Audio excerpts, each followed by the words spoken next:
हरिशरणं श्री परमात्मने नमः। श्री राधा कृष्णाभ्यां नमः। श्री सीतारामाभ्यां नमः। श्रीमद् सद्गुरु चरण कमलेभ्यो नमो नमः। अज्ञानतिमिरान्धस्य ज्ञानाञ्जनशलाकया चक्षुरुन्मीलितं येन तस्मै श्रीगुरवे नमः। यं ब्रह्मा वरुणेन्द्र रुद्रमरुतः स्तुन्वन्तो दिव्यैस्तवैः वेदैः साङ्गपदक्रमोपनिषदैर्गायन्ति यमसामगाः। ध्यानावस्थिततद्गतेन मनसा पश्यन्ति यं योगिनो यस्यान्तं न विदुः सुरासुरगणा देवाय तस्मै नमः। रजोजुषे जन्मनि सत्त्ववृत्तये स्थितौ प्रजानां प्रलये तमस्पृशे अजाय सर्गस्थितिनाशहेतवे त्रयीमयाय त्रिगुणात्मने नमः। नारायणं नमस्कृत्य नरं चैव नरोत्तमं देवीं सरस्वतीं व्यासं ततो जयमुदीरयेत्। वसुदेवसुतं देवं कंसचाणूरमर्दनं देवकी परमानन्दं कृष्णं वन्दे जगद्गुरुं। प्रेम से बोलो श्री कृष्णचंद्र भगवान की, बोलो शंकर भगवान की, बोले हनुमान जी महाराज की, बोलो दुर्गा मैया की, बोलो यमुना मैया की, बोलो संत समाज की, भक्त और उनके भगवान की। परमहंस रसास्वादित चरण कमल चिन्मकरंदाय भक्त निर्मानस श्रीवासाय श्रीमद् रामचंद्राय श्रीमद् कृष्णचंद्राय एवं संपस्थित भक्तवृंद, अकारण करुणा वरुणालय ब्रजेंद्र नंदन श्री श्याम सुंदर की अहेतुकी कृपा के फलस्वरूप हम सभी लोगों को श्रीमद् भागवत सप्ताह कथा श्रवण का संयोग प्राप्त हो रहा है। पहले वाणी को पवित्र कर ले, उसके बाद कथा में प्रवेश करें। अरे मीठो रस से भरोरी राधा रानी लागे, महारानी लागे, मन खारो खारो जमुना जी को पानी लागे। रस से भरोरी राधा रानी लागे, महारानी लागे, मन खारो खारो जमुना जी को पानी लागे। रस से भरोरी राधा रानी लागे, महारानी लागे, मन खारो जमुना जी को पानी लागे। रस से भरोरी राधा रानी लागे, महारानी लागे, मन खारो खारो जमुना जी को पानी लागे।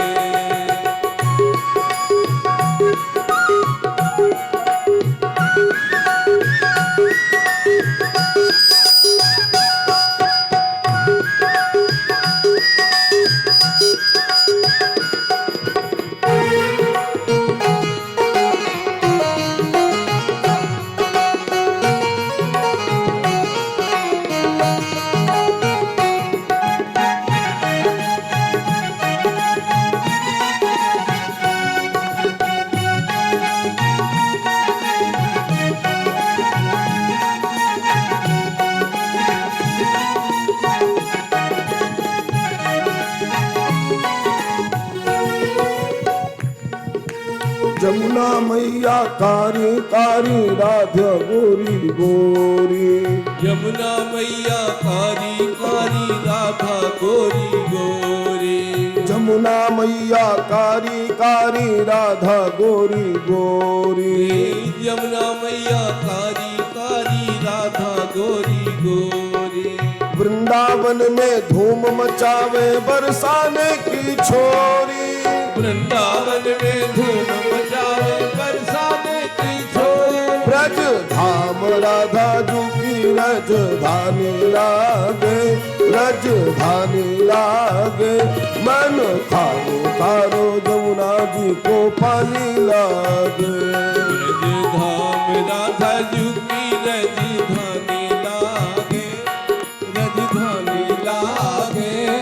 मन खारो खारो जमुना जी रो पानी लागे।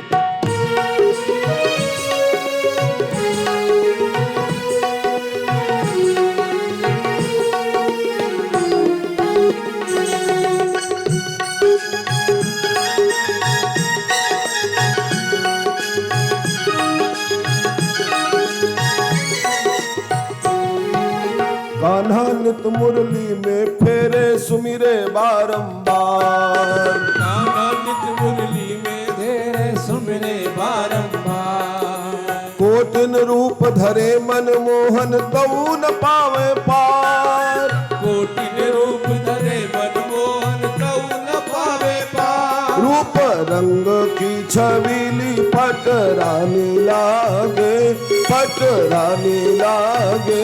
मन खारो खारो जमुना जी को पानी लागे।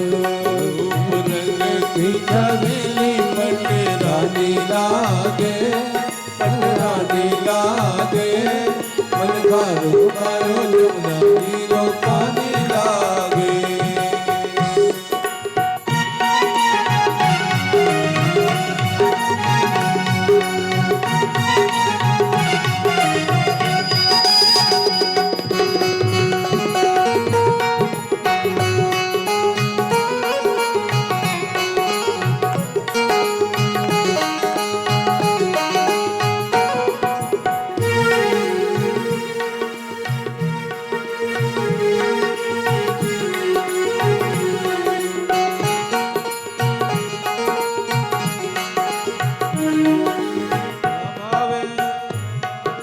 ना भावे मन माखन मिश्री और न कोई मिठाई। ना भावे मन माखन मिश्री और न कोई मिठाई। जी भड़िया में भावे अब तो राधा नाम मलाई। जी भड़िया में भावे अब तो राधा नाम मलाई। बस भानु की लली तो गुड़ धानी लागे, गुड़ धानी लागे। मन खारो खारो जमुना जी को पानी लागे। भानु की लली तो गुड़ धानी लागे, गुड़ धानी लागे। मन खारो खारो जमुना जी रो पानी लागे।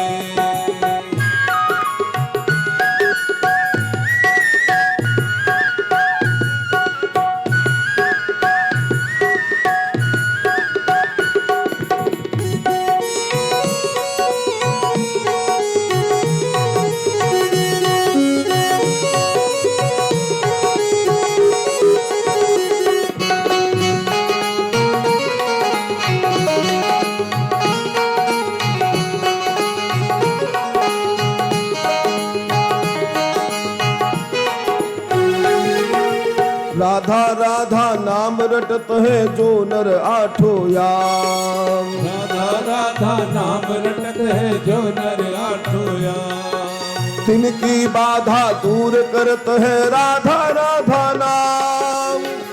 बाधा दूर करत है राधा राधा नाम। राधा नाम में सुफल जिंदगानी लागे, जिंदगानी लागे। मन खारो खारो जमुना जी को पानी लागे। राधा नाम में सफल जिंदगानी लागे, जिंदगानी लागे। मन खारो खारो जमुना जी को पानी लागे। ओ मीठे रस सो भरोरी राधा रानी लागे, महारानी लागे। मन खारो खारो जमुना जी को पानी लागे। रस से भरोरी राधा रानी लागे, महारानी लागे।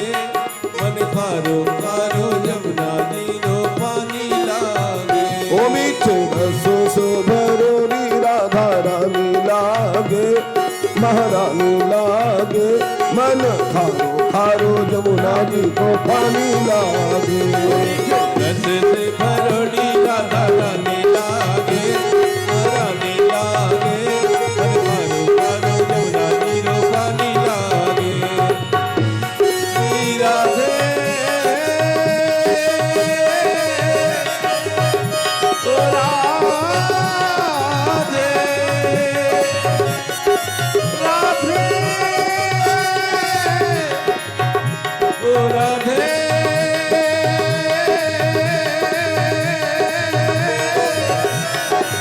जय जय श्री राधे। राधे राधे राधे राधे राधे राधे राधे राधे। धाम राधा जुकी रति धानी लागू, रति धानी लागू। खारो खारो जमुना जी रो पानी लागू। मीठे रस से भरोरी राधा रानी लागे, रानी लागे। मन खारो खारो जमुना जी रो पानी लागे। मन खारो खारो जमुना जी रो पानी लागे। मन खारो खारो जमुना जी रो पानी लागे। बोलो राधा रानी की, बोलो ब्रज महारानी की। सच्चिदानंद रूपाय विश्वोत्पत्त्यादि हेतवे तापत्रय विनाशाय श्री कृष्णाय वयं नुमः। श्रीमद् भागवत शास्त्र की कथा के पूर्व श्रीमद् भागवत शास्त्र के महात्म की कथा कही जाती है। संक्षेप में उसकी कथा श्रवण करें, जिसका मंगलाचरण इस प्रकार है। सच्चिदानंद रूपाय, पहले ही विशेषण में 3 शब्द है, सत, चित और आनंद रूपाय। सत किम असत किम, संसार में 2 ही पदार्थ है, एक सत है दूसरा असत है। हम कैसे जाने कि सत है कि असत है? सत का अर्थ होता है जो भूतकाल में भी था, वर्तमान में है और भविष्य में भी बना रहेगा, वह सत हो गया। जिसकी सत्ता स्थायी है वह सत है, और जो कुछ कालखंड के लिए है उसके बाद वह स्थायी नहीं रहेगा, वह असत हो गया। यह शरीर कभी हमें मिला था, एक कालखंड के बाद छूट जाएगा। तो जो शरीर है वह असत हो गया, और इस शरीर के भीतर विद्यमान जो आत्मा है वो पहले भी था, इस समय भी है, और शरीर के नाश हो जाने के बाद भी बना रहता है।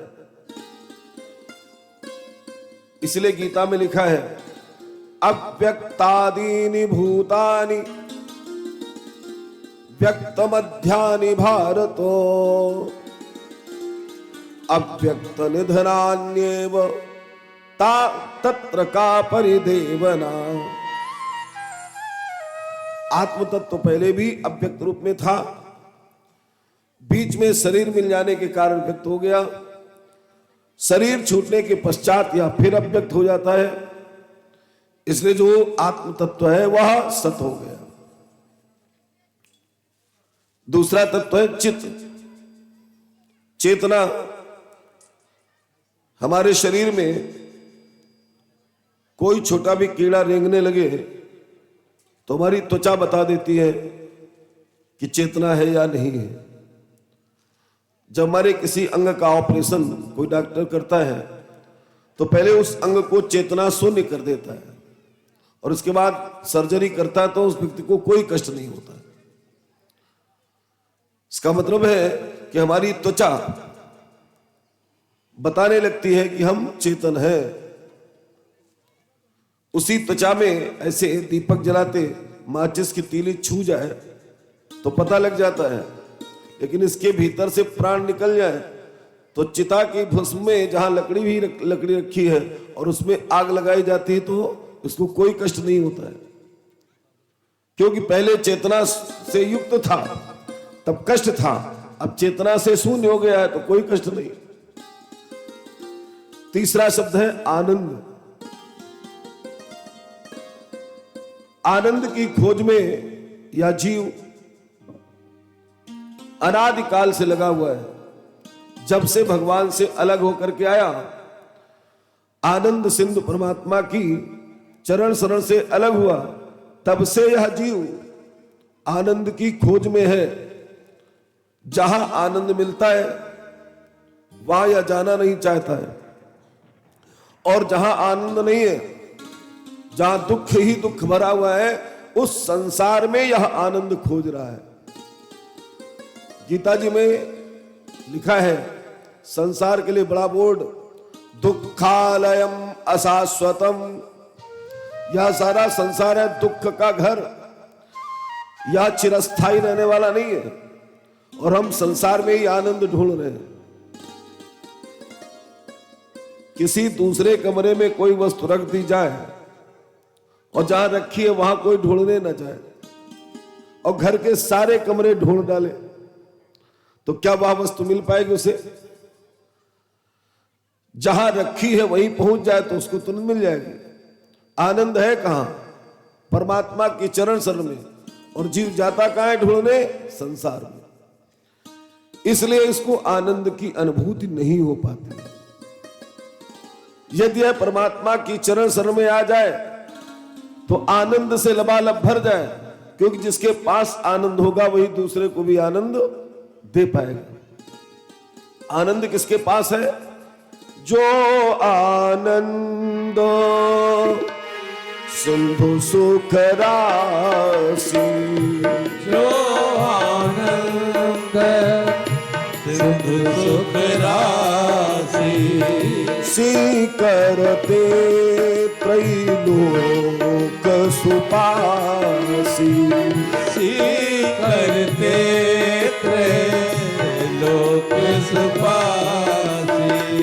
सो सुख धामो राम असनामा, सो सुख धामो राम असनामा, अखिल लोक दायक विश्राम, अखिल लोक दायक विश्राम, अखिल लोक दायक विश्राम। राम तापनी उपनिषद में लिखा, आनंदो पुरस्तात् पश्चात आनंदो, आनंदो उत्तरतः दक्षिणतो आनंदः, आनंद एव सर्वज्ञम्। जिसके आगे आनंद है, जिसके पीछे आनंद है, जिसके बाएं आनंद है, जिसके दाहिने आनंद है, जो आनंद से ही पूर्ण बना हुआ है वही राम है, वही कृष्ण है, वही शिव है, उसी को भगवान कह देते हैं। इसलिए जब तक हम आनंद सिंधु परमात्मा की चरण शरण में नहीं जाएंगे तब तक आनंद की प्राप्ति नहीं हो सकती। हमारे पास सत माने आत्म तत्व है, चित माने चेतना भी है, और जिस क्षण इस जीव को आनंद मिल गया तो समझ लो सत धन चित धन आनंद बराबर सच्चिदानंद, ये स्वयं ही ब्रह्म हो जाएगा। हम उसी आनंद को पाने के लिए फिर रहे हैं। दूसरी विशेषता क्या है? विश्वोत्पत्त्यादि हेतवे, विश्व की उत्पत्ति के आदि कारण परमात्मा है, इसलिए कि विश्व की उत्पत्ति करे, विश्व का पालन करे और विश्व का संहार जिनकी क्षमता में है वो परमात्मा है। और दूसरा भाव क्या है? विश्व की उत्पत्ति के आदि माने प्रारंभिक कारण परमात्मा है। क्यों? गीता जी में भगवान ने एक श्लोक कहा जो अर्जुन स्तुति के रूप में कहता है। व्यास जी लिखते हैं, त्वमादिदेवः पुरुषः पुराणः त्वमस्व विश्वस्य परं निधानम् वेत्तासि वेद्यं च परं च धाम त्वया ततं विश्वमनंत रूप, त्वया ततं विश्वम, हे अनंत रूप, आपसे ही ये सारा संसार व्याप्त है, इसलिए आप इस संसार के मूल कारण हो, विश्व की उत्पत्ति के कारण हो, विश्व के पालन के कारण हो और विश्व के संहर्ता आप ही हो। तीसरी विशेषता क्या है? तापत्रय विनाशाय, दैहिक दैविक और भौतिक, ये त्रिताप होते हैं जो जीव को बड़ा परेशान करते रहते हैं। लेकिन ये कब नहीं होते हैं? तो हम लोग राम राज्य का जब वर्णन सुनते हैं तो उसमें एक चौपाई आई है, दैहिक दैविक भौतिक तापा राम राज नहीं का हुई व्यापा। जिस समय राम जी का राज्य था तो ये त्रिताप किसी को व्याप्त नहीं होते हैं। जब तक जीव के हृदय में काम क्रोध लोभ मोह मद मात्सर्य इस अज्ञान का साम्राज्य रहेगा तब तक ये त्रिताप नहीं जा सकते हैं। और जिस दिन राम राज्य आ जाएगा उसी क्षण ये तीनों ताप नष्ट हो जाते हैं। सितापत्रय विनाशाय श्री कृष्णाय वयं नुमः। त्रितापों के नाश के लिए हम सब भगवान श्री कृष्ण को नमस्कार करते हैं। प्रेम से बोलो श्री कृष्ण चंद्र भगवान की जय। में कंजूसी आ रही है, जय जोर से बोलो। यम प्रव्रजंतम अनुपेतम अपेत कृत्यम द्वैपायनो विरह कातरया जुहाव पुत्रेति तन्मयतया तरवोभिनेदुः तम सर्वभूत हृदयं मुनिमानतोऽस्मि। इस श्लोक में सुखदेव जी की स्तुति की, क्योंकि सुखदेव जी वैसे तो भक्त हैं लेकिन भगवान के स्वरूप का बोध हो जाने के कारण सुखदेव जी स्वयं भगवान हो गए। जानत तुम ही हो जाई, न्याय के आधार पर सुखदेव जी भी भगवान हो गए हैं, इसलिए उनकी वंदना की। बोलो सुखदेव भगवान की। नैमिषे सूतमासीनम अभिवाद्य महामतिम कथामृत रसास्वाद कुशलः सौनको ब्रवीत। नैमिष की पावन भूमि है जहां पर सौनक इत्यादि 88,000 ऋषि लोग बैठे हुए हैं। एक ऐसा सत्र चल रहा है जो 1000 वर्ष तक चलने वाला है, जिस सत्र में महाराज सूत जी ने सारे पुराणों की कथाएं सौनकादिक ऋषियों को सुनाई है। ये सूत जी रोमहर्षण नामक ऋषि के बेटे हैं तथा सुखदेव भगवान के घनिष्ठतम शिष्य हैं। और जो सौनक इत्यादि ब्राह्मण हैं, ऋषि हैं, वो भृगवंशी ब्राह्मण हैं, जिस वंश में आगे चल करके परशुराम जी का जन्म हुआ है, उसी वंश में इनका भी जन्म हुआ है। इसलिए सूत जी कभी कभी सौनक जी को भार्गव भी कह देते हैं। प्रश्न क्या किया? कथामृत रसा स्वाद कुशल, ये शौनक जी की विशेषता है। कथामृत के रसास्वादन में जो कुशल है। क्या पूछा उन्होंने? अज्ञान ध्वांत विध्वंस कोटि सूर्य सम प्रभो सूताख्यायि कथा सारम मम कर्ण रसायनम। अज्ञान रूपी अंधकार को दूर करने में करोड़ों सूर्यों के समान है प्रकाश पुंज महाराज सूत जी। मुझे ऐसा कथा सार सुना दो जो मेरे कानों के लिए रसायन हो, साथ ही मेरे जीवन में भक्ति ज्ञान की वृद्धि हो जाए और हमारे जीवन में विवेक बढ़ जाए, माया मोह का निराकरण हो जाए। क्योंकि इस कलयुग में लोग प्रायः आसुरी वृत्ति के हो गए हैं।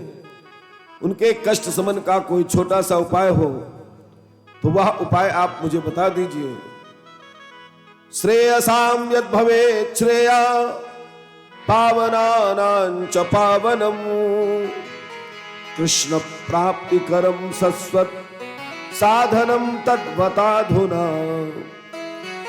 कल्याण करने वाले साधनों में जो कल्याणतम साधन हो, पवित्र कर देने वाले साधनों में जो पवित्रतम साधन हो, भगवान श्री कृष्ण की निरंतर प्राप्ति कराने वाला जो साधन हो, इस समय वह आप मुझे सुना दीजिए।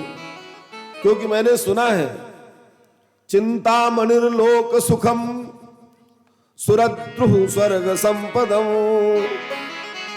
प्रयच्छति गुरु प्रीतो वैकुंठम योगी दुर्लभम।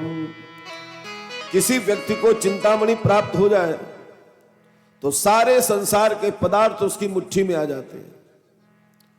कल्प वृक्ष मिल जाए तो स्वर्ग की सारी संपत्तियां उसके हाथ में आ जाती हैं।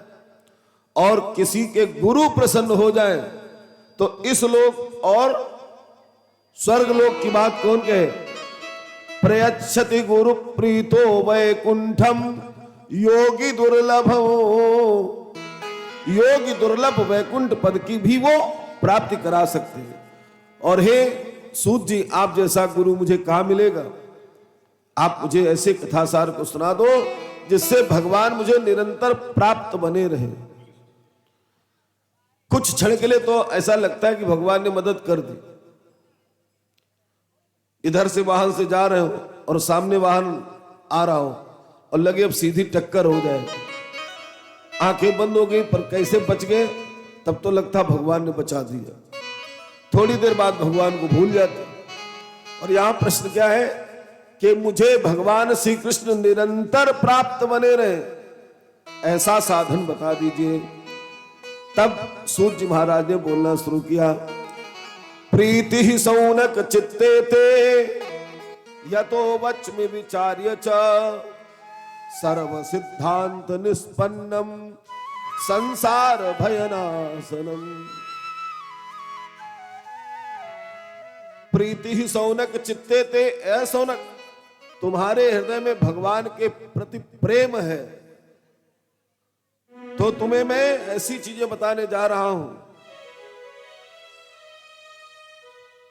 यतो वच्मि विचार्य च, ऐसा सोच विचार करके,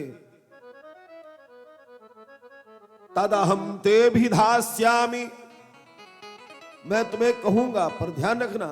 सावधानतया शृणु, सावधानी के साथ सुनना। क्योंकि जिसने कथा को सावधानी से नहीं सुना, ऐसी परांबा सती को भी कष्ट उठाना पड़ा था।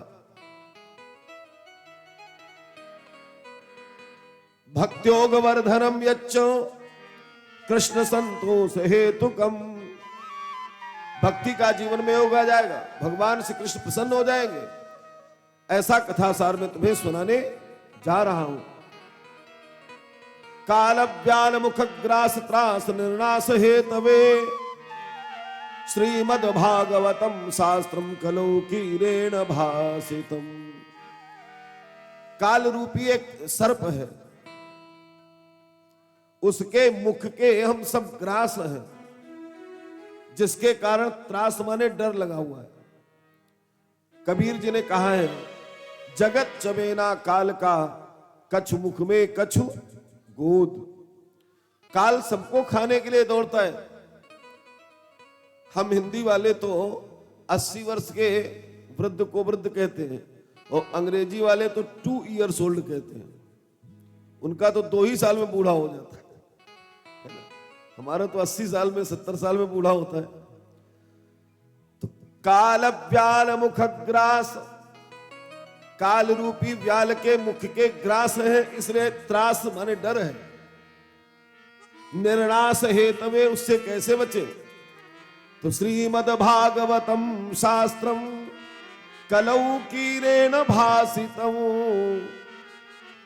सुखदेव भगवान के द्वारा कलयुग के जीवों का उद्धार करने के लिए श्रीमद् भागवत शास्त्र को सुनाया गया।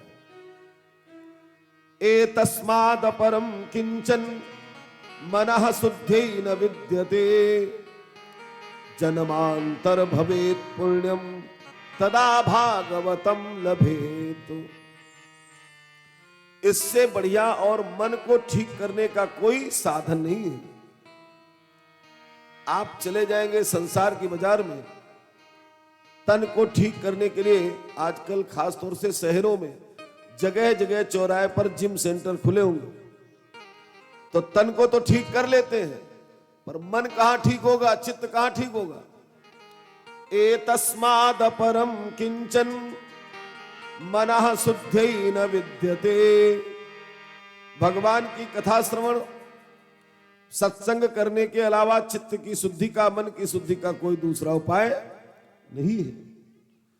जब जन्म जन्मांतर के पुण्य पूंजीभूत होते हैं, तब कहीं जाकर के भागवत शास्त्र की कथा सुनने का सुयोग बन पाता है। इस समय तो खैर हम लोग बड़े सौभाग्यशाली हैं कि लोगों के पास पैसा भी खूब है और सुनने के लिए समय भी निकालते, तो कथाएं खूब होती रहती है। आज के 50-60 साल पहले तो कहीं एक आध कथा पूरे गांव भर में, साल भर में हो पाती थी। इसलिए कलयुग के धर्म ऐसे हैं कि भले अन्य मदों में पैसा खर्च हो जाए, लेकिन धर्म के कर्म में पैसा कम लग पाता है। धर्म के कर्म में उसी का पैसा लग पाता है जिसकी भावना शुद्ध होती है। नहीं तो सबका पैसा धर्म में नहीं लगता है। इसलिए श्रीमद् भागवत शास्त्र की कथा दुर्लभ होती है। बहुत जन्म के पुण्य पूंजीभूत होते, तदा जन्मांतरे भवेत् पुण्यम तदा भागवतम लभेत। नहीं तो भागवत तो हम लोग सुनते रहते हैं, और जितने श्रोता बैठे हैं इनसे बहुत छोटा एक प्रश्न खाली पूछा जाएगा, क्या कि भैया भागवत कितनी बार सुनी आपने? तो कोई कहेगा कम से कम 50 बार, कोई कहेगा 100 बार। अच्छा, 50 बार वाले कौन होंगे, जरा हाथ उठाओ जिन्होंने अपने जीवन में लगभग 50 बार भागवत सुन ली होगी। 50 साल की आयु होगी तो एक आध बार तो साल भर में हो ही जाती होगी सुनी। कुछ ऐसे भी होंगे जिन्होंने 100 बार तक सुन ली होगी। कोई हाँ ना में उत्तर तो दो, हाथ उठाओ भाई। 50 बार वाला नहीं है कोई है। अब हमारा बिल्कुल छोटा सा प्रश्न है, जिन्होंने 50 बार सुनी, अभी नहीं कल तक हमें बताएंगे कि भागवत शुरू कहां से होती है और भागवत विराम किस स्थान पे हो जाती है। यदि सुनी है तो आपको इतना पता होना चाहिए कि भागवत शुरू कहां से होती है और विराम कहां पे होती है। तो आप मालूम है एक दूसरे का मुंह देखने लगेंगे, भैया तुम बताओ कहां से शुरू होती, तुम बताओ कहां से शुरू होती।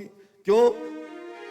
पहले दिन तो हम गए नहीं, और जब शुरू हो भी गई तो हम उठ के चल दिए थे, इसलिए ध्यान ही नहीं दिया था। दूसरे दिन तो सुनने जाना चाह रहे थे, तब तक रिश्तेदार आ गए, इसलिए उस दिन नहीं भी सुन पाए। अब आया आगे वाले दिन का नंबर, तब तक कुछ ऐसी परिस्थिति आ गई कि गांव छोड़ करके रिश्तेदारी में, विवाह में, निमंत्रण में जाना पड़ा। अब फलाने के यहाँ कथा, इसलिए व्यवहार में जाना है तो एक आध दिन चले आए, और वो भी भैया तुमने अपने खेत में क्या बोया है, तुम्हारे खेत में क्या है। वो बैठे तो कथा पांडाल में रहे, लेकिन चर्चा पूरी खेती बाड़ी की करते रहे। इसलिए ध्यान से नहीं सुना है। ध्यान रखेंगे इस बात का, सावधानतया शृणु, सावधानी से सुनना है, तब आप जान पाओगे कि कथा कहां से शुरू होती है और कहां पर विराम होती है। इसके विषय कैसे हैं, कोई सामान्य विषय नहीं है भागवत जी का। जिस समय सुखदेव भगवान परीक्षित को कथा सुनाने के लिए बैठ गए, देवता लोग अमृत का कलश लेकर के आए। सुखदेव भगवान को प्रणाम करके बोले, सुखम नत्वा वदन सर्वे स्वकार्य कुशलासुरा कथा सुधाम प्रयच्छस्व गृहीत्वैव सुधामिमाम। महाराज, मैं अमृत का एक घड़ा ले आया हूं। परीक्षित को मरने का भय है, इसलिए ये अमृत आप परीक्षित को पिला दो। प्रपास्यामो वयम सर्वे श्रीमद् भागवतामृतम, और हम सब श्रीमद् भागवत रूपी अमृत पीना चाहते हैं। सुखदेव भगवान को हंसी आ गई, ये कथामृत से इस अमृत को बदलने आए हो। क्व सुधा क्व कथा लोके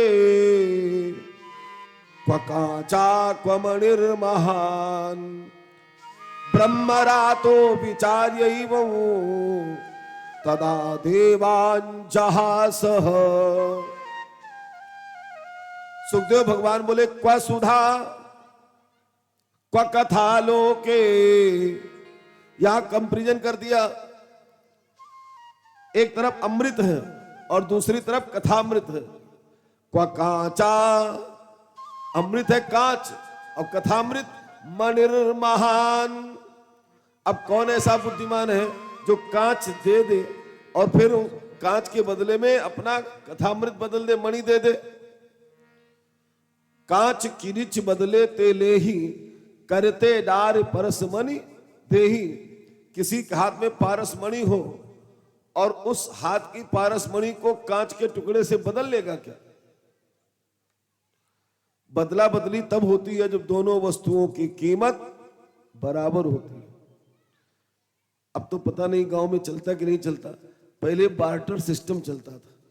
इनके घर में बाजरा हो गया, इनके घर में धान हो गया, इन्हें धान की जरूरत है तो उन्होंने धान उनको दे दिया और बाजरा उनसे ले लिया, तो अदला बदली होती थी।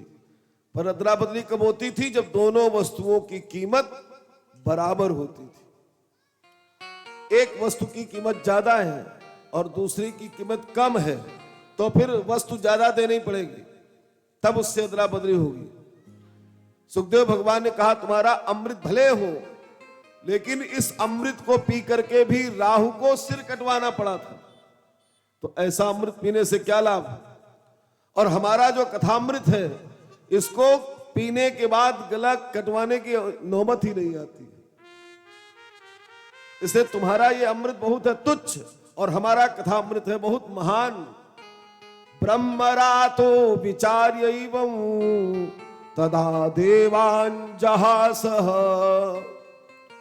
ऐसा सोच करके ब्रह्मरात ने वह कथामृत देवताओं को नहीं दिया, जिसके कारण यह कथामृत देवताओं को दुर्लभ हो गया। श्रीमद् भागवती वार्ता सुराणामपि दुर्लभा, सुराणामपि दुर्लभा, देवताओं को दुर्लभ हो गई, जो हम मानवों को सुखदेव भगवान की कृपा से सुलभ हो गई। जब अंत में कथा सुनने के बाद मोक्ष हो गया तो ब्रह्मा जी को बड़ा आश्चर्य हो गया। राज्ञो मोक्षम तथा वीक्ष पुरा धातापि विस्मिता। धाता माने ब्रह्मा। ब्रह्मा जी को बड़ा आश्चर्य यह हुआ कि क्या श्रीमद् भागवत शास्त्र के श्रवण से भी मुक्ति हो सकती है। अभी तक तो मैं समझता था कि वेद के पाठ से, यज्ञ करने से, जप से, तप से, हवन से, पूजन से, इनसे मुक्ति होती है। आज पता लगा क्या श्रीमद् भागवत शास्त्र के श्रवण से भी मुक्ति हो सकती है। और यदि हो सकती तो मैं इसके महत्व को तौलूंगा। तराजू सत्यलोक में टांग दी गई। एक पल्ले पर श्रीमद् भागवत शास्त्र के श्रवण का फल रखा गया और दूसरे पल्ले पर वेद पाठ यज्ञ इत्यादि के श्रवण का, उनके पूजन का फल रखा गया। और जब दोनों को तौला गया, सत्यलोके तुलाम बद्ध्वा तोलयत साधनान्यजा तो लघूनि अन्यानि जातानि गौरवेणेदं महत्। वेद पाठ इत्यादि का जो फल था वो पल्ला ऊपर उठ गया और जो कथा के श्रवण का फल था वो पल्ला जमीन पर ही बना रहा, वो भारी निकल गया। तदा ऋषिगणाः सर्वे विस्मयं परमं ययुः। जितने ऋषि मुनि वहां थे सब आश्चर्य में भर गए और उन्होंने एक स्वर से कहा, आज मैंने श्रीमद् भागवत शास्त्र के श्रवण का फल जान लिया। इसलिए मेनिरे भगवद रूपम श्रीमद् भागवतम कलौ पठनात् श्रवणात् सद्यो वैकुंठ फलदायकम। ये श्रीमद् भागवत शास्त्र भगवान श्री कृष्ण का वाणी में विग्रह है, जिसके पढ़ने से सुनने से शीघ्र ही वैकुंठ का फल प्राप्त हो जाता है। इसके श्रवण की विधियां तो जीवन पर्यंत सुना जाए, वर्षों में सुना जाए, अयन की विधि 6 महीने में सुना जाए, ऋतु विधि 2 महीने में सुना जाए, मासिक विधि 1 महीने में सुना जाए, पाक्षिक विधि 15 दिन में सुना जाए और सप्ताह की विधि सर्वोत्तम विधि है। सप्ताहात् श्रुतम चैतत सर्वथा मुक्तिदायकम् सनकाद्यैः पुरा प्रोक्तम नारदाय दयापरैः। सबसे पहले सनकादिकों ने नारद जी को सप्ताह की विधि से कथा सुनाई थी। पहले नारद जी के ऊपर दया करके। अब प्रश्न आया कि नारद जी कौन से दया के पात्र हैं जिनके ऊपर दया की गई। यहां 4 प्रश्न किए सौनक जी ने। पहला प्रश्न किया, लोक विग्रह मुक्तस्य, जो लोक के विग्रह से मुक्त है, अर्थात जिन्होंने विवाह किया नहीं है, जिनके संतान है नहीं। कई बार लोग जितने अनुष्ठान कराते हैं तो उसके पहले कुछ न कुछ मान्यता मान देते हैं। हे भगवान, हमारे बेटे की नौकरी लग जाएगी तो हम भागवत सुनेंगे, नौकरी लग गई तो फिर सुनते लो।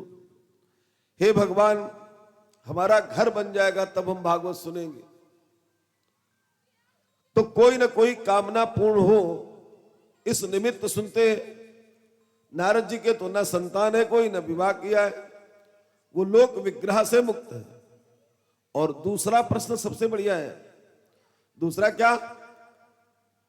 नारदस्या स्थिरस्य च, नारद जी 2 घड़ी से ज्यादा कहीं रुकते नहीं है, ये सबको पता होगा। तो जो 2 घड़ी से ज्यादा कहीं रुकता न रहा हो वह 7 दिन कैसे रुक गया? 7 दिन बैठ करके कथा कैसे सुनने लगा?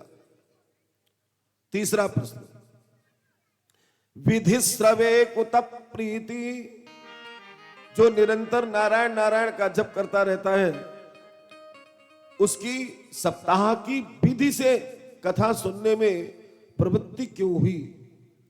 और चौथा प्रश्न किया, संगमाह कुत्र तै सह, उन सनकादिकों के साथ नारद जी का समागम कहां हुआ था जब उन्होंने कथा सुनाई और नारद जी ने कथा सुनी है। जब ये चारों प्रश्न किए, इसका उत्तर देते हुए सूर्य कहते हैं, सुनो,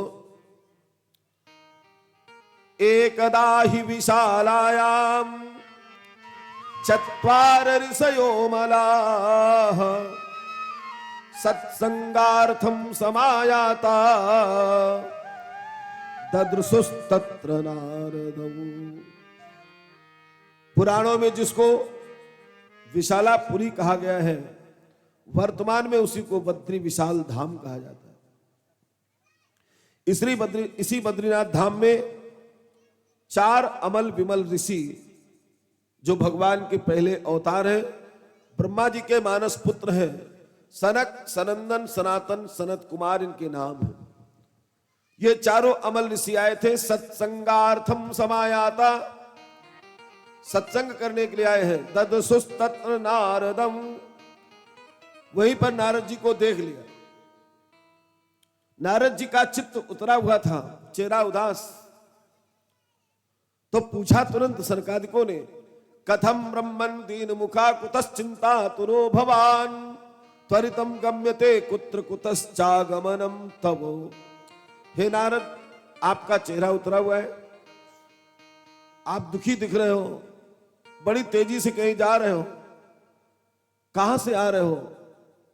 ऐसा लगता है इदानीम शून्य चित्तोसी गत वित्तो यथा जना, जैसे किसी व्यक्ति के गांठ का पैसा गिर जाए और फिर उसका चेहरा उतर जाता है, ऐसे ही तुम शून्य चित्त नारद दिख रहे हो। कारण क्या है? बताना शुरू किया। अहम तो पृथ्वीम यातो ज्ञात्वा सर्वोत्तमामिति। नारद जी कहते, मैंने पृथ्वी को उत्तम लोक समझा था, इसलिए इस उत्तम लोक का भ्रमण करने के लिए चला।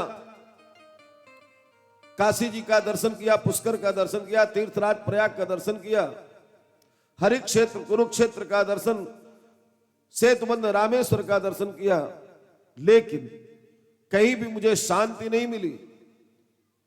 ना पश्यत कुत्रचित शर्म मनस संतोष कारक, मेरे मन को संतुष्टि मिल जाती, ऐसी शांति कहीं नहीं पाई। क्यों नहीं शांति मिली? क्योंकि कलिना धर्म मित्रेण धरेयम बाधिताधुना। अधर्म के मित्र कलयुग ने इस धरती को इस समय बाधित कर दिया। सत्यम नास्ति तपः शौचम दया दानम न विद्यते उदरम भरिणो जीवा बरा का कूट भाषिणा। इस समय कोई भी सत्य बोलता नहीं दिख रहा है, सत्य नहीं है, शौच पवित्रता नहीं है, दया और दान दिखाई नहीं पड़ता है। केवल क्या दिखाई पड़ता है? जीव अपना पेट भरने में कैसे लगे।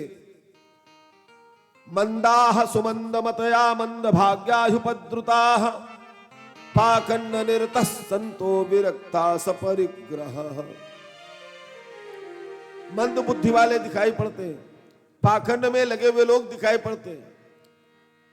जो संत है वो परिग्रही हो गए और पाखंड में निरत हो गए। जिन्हें त्याग करना चाहिए वो त्याग न करके संग्रह करने लग गए। आश्रमाः यवनैरुद्धाः तीर्थानि सरितस्तथाः। आश्रमों को यवनों ने रुद्ध रखा है और नदियों पर उनका साम्राज्य हो गया है। देवता यतनान नष्टैर दुष्टान भूरिशः। मंदिरों को दुष्ट लोग तोड़ डालते हैं। अट्टशूला जनपदा शिवशूला जुदातयः कामिन्यः केशशूलिन्यः संभवन्तु कलाविहो। नारद जी देखते हैं चौराहों पर अन्न बिक रहा है। पहले कभी नारद जी ने चौराहे पर अन्न बिकते नहीं देखा था। जब से कलयुग का आगमन हो गया तब से चौराहों पर अन्न बिकने लगा। शिवशूला दुजातयः अर्थ लेकर के ब्राह्मणों ने पूजन कराना शुरू कर दिया है और कामिन्यः केशशूलिन्यः ऐसी दशा हो गई। नारद जी कहते मैं और आगे बढ़ा कि शायद कहीं शांति मिले। एवं पश्यन् कलेर दोषान् पर्यटन नवनीमहमु यामुनम तटमापन्नो यत्र लीला हरेरभूत। घूमते घूमते घूमते मैं यमुना के उस पावन पुलिन पर आ गया जहां श्रीहरि की लीला कभी हुई थी और यह वही पुण्य स्थान था जहां श्याम सुंदर ब्रजेंद्र नंदन श्री कृष्ण जी की दिव्याति दिव्य मधुराति मधुर लीलाएं हुई थी।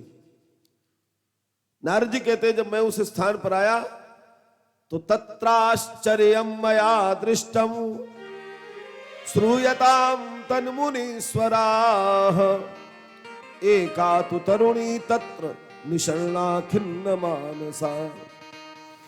वहां मेरे द्वारा जो आश्चर्य देखा गया, एक तरुणी बैठी है, खिन्न मन है, उसके अगल बगल में दो बूढ़े लेटे हुए हैं, वृद्धौ दो पतितौ पार्श्वौ निस्वसंतावचेतनौ, अचेतन अवस्था में है, जिनका श्वास प्रश्वास रुक रहा है,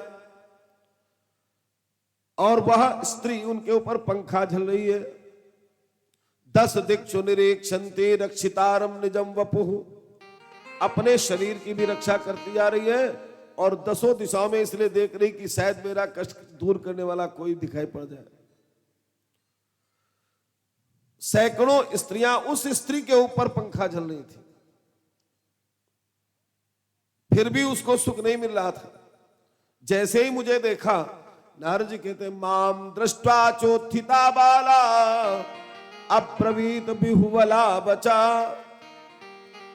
मुझे देख करके वह स्त्री खड़ी हो गई और व्याकुल होकर के बोली, भो भो साधो क्षणं तिष्ठ मच्चिन्तामपि नाशय दर्शनं तव लोकस्य सर्वथा घहरं परम्। भो भो साधो क्षणं तिष्ठ, ए संत जी एक क्षण के लिए रुक जाओ, मेरी चिंता को भी नष्ट कर दो, क्योंकि आपका दर्शन ही संसार के प्राणियों का कल्याण करने के लिए होता है। इसलिए मत चिंता मपि नासे, मेरी चिंता को भी आप नष्ट कर दीजिए। दर्शनम तव लोकस्य सर्वथा घहरम परम, क्योंकि आपका तो दर्शन मात्र ही सारे पापों का नाश कर देने के लिए होता है। अहो मेरे भाग्य कि आप जैसे संत का मुझे दर्शन प्राप्त हो गया। नारद जी ने विचार किया कि कभी भी किसी भी स्त्री की सहायता करने के पूर्व उसका परिचय जरूर जान लेना चाहिए। परिचय न जानने पर सहायता में चले गए तो आप मुसीबत में पड़ सकते हो। सो नारद जी ने उसका परिचय पूछा, कासित्वम, देवी तुम कौन हो? का विमौचे मां नार्या का पद्मलोचना वद देवी सविस्तारम स्वस्य दुःखस्य कारणम। कासित्वम, तुम कौन हो देवी? और इमौ कौ, ये जो तुम्हारे अगल बगल पड़े हुए हैं ये दोनों कौन है? जो तुम्हारे पीछे सैकड़ों स्त्रियां तुम्हारे ऊपर पंखा जल रही है, ये पद्मलोचनिया स्त्रियां कौन है? हे देवी अपने दुख का कारण विस्तार से बताओ।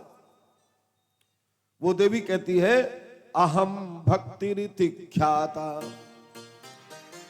मेरा नाम है भक्ति और ये मेरे दोनों बेटे हैं। इमौ में तनयौ मतौ ज्ञान वैराग्य नामानौ काल योगे न जर्जरौ।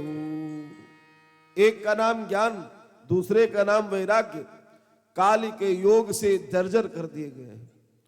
और जो तुमने पूछा कि सैकड़ों सेवा करने वाली स्त्रियां कौन है? गंगाद्याः सरितश्चेमाः मत्सेवार्थम समागता। ये गंगा, यमुना, गोदावरी, नर्मदा, कावेरी, महानदी, ताप्ती, सैकड़ों नदियां हैं जो भक्ति की सेवा में लगी हुई है, अर्थात मेरी सेवा में लगी हुई है। फिर भी मुझे सुख नहीं मिल रहा है। क्यों?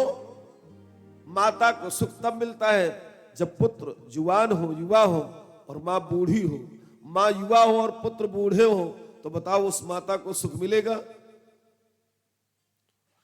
अतः सोचामि चात्मानम, इसलिए मैं अपने आप में शोक कर रही हूं।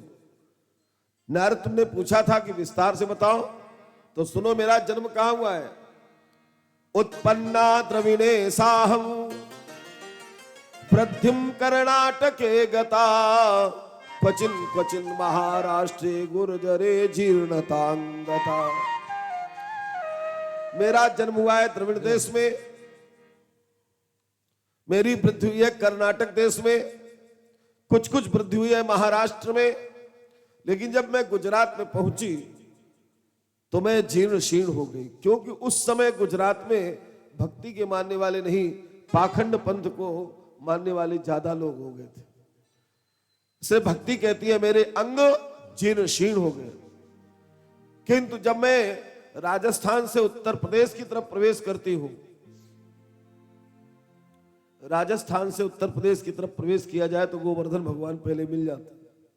यदि आपने गोवर्धन पर भगवान की परिक्रमा की होगी तो आधी परिक्रमा तो उत्तर प्रदेश में, आधी राजस्थान में है कि नहीं। तो जब मैंने गुजरात से होकर के राजस्थान से और उत्तर प्रदेश में प्रवेश किया, वृंदावनम पुनः प्राप्य नवीनेव स्वरूपिणी जाता हम युवती सम्यक प्रेष्ठ रूपा तु सांप्रतम। जैसे ही मैं वृंदावन में प्रवेश करती हूं कि तुम देख रहे हो जो मेरा यह स्वरूप नवीनेव स्वरूपिणी, नई युवावस्था मिल गई। किंतु मेरे दोनों बेटे जो अभी तक युवा थे यहां आकर के बूढ़े हो गए। उसका कारण क्या था?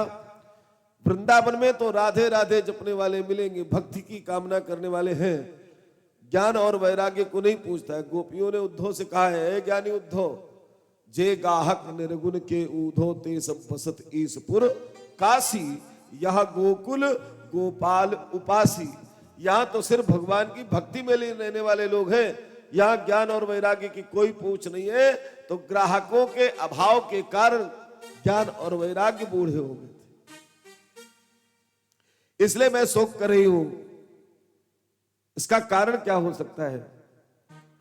देवर्षि नारद, मैं आपकी स्तुति करती हूं क्योंकि आपने दो बालकों का जीवन संवार दिया।